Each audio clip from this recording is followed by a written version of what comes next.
going on, guys? Happy Wednesday, and today I'm here to give you guys a quick rundown and overview of the all-new B&M DECEPTICOASTER coming to Universal Studios Beijing. I'm first going to give you guys an overview of the layout as well as some stat predictions, and then go in depth on the theme, which I think has some really cool potential. So, without further ado, let's start by talking about this layout. The coaster begins with a tire-propelled launch that heads directly into a zero-G roll. Following this inversion, prepare to waste no time and hit a pretty sizable cobra roll. This cobra roll precedes yet another fourth inversion, commonly known as the vertical loop, and riders will then prepare themselves for a large overbank turn into the next inversion, a standard corkscrew, following yet another vertical loop. This loop heads into a twisted / overbank turn and falls into the right, driving into the mid-course brake run. Here, riders will get a pop of airtime before rolling into the seventh and final inversion, another corkscrew. Then prepare for a short sort of S-bend into a left-hand helix before sliding into that final brake run, turning right, and entering the station.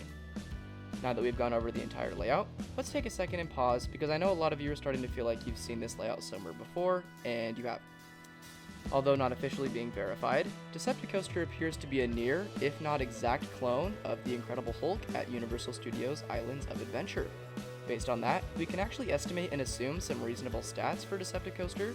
If it is indeed an exact clone of Incredible Hulk, we should expect a height of around 110 feet, a length of around 3,700 feet, a top speed at or near 67 miles an hour, and a G-force of around 4.0. Beyond that, it is important to note that Incredible Hulk has a ride duration of 2 minutes and 15 seconds, but we could potentially be looking at a longer ride for DECEPTICOASTER based on the kind of theming Universal decides to add throughout the ride.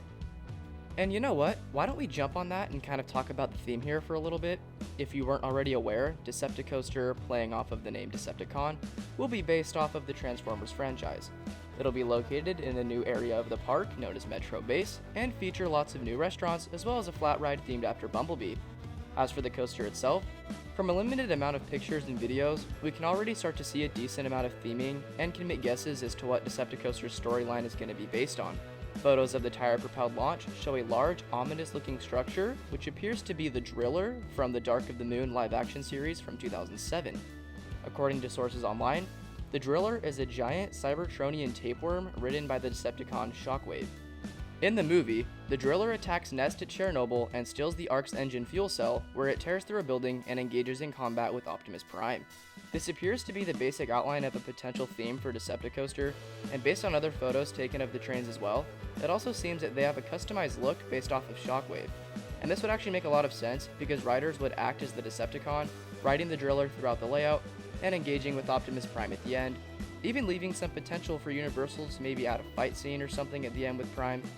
I've also been made aware that the DECEPTICOASTER will feature an all-new onboard audio system, as well as the very controversial new B&M vest restraints.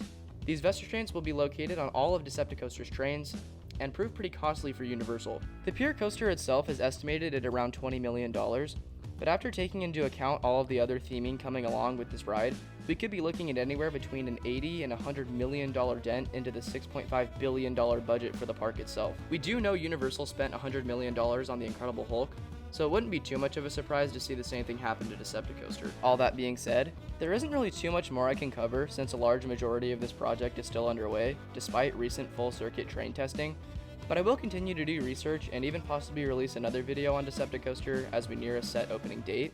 I hope this little video got you excited for this awesome new ride coming to Beijing, and I look forward to keeping you guys informed and updated in the next coming months. As always, it's been a pleasure creating new content for you guys, and I hope we can see you all here for Sunday's weekly recap coming up in just 4 short days.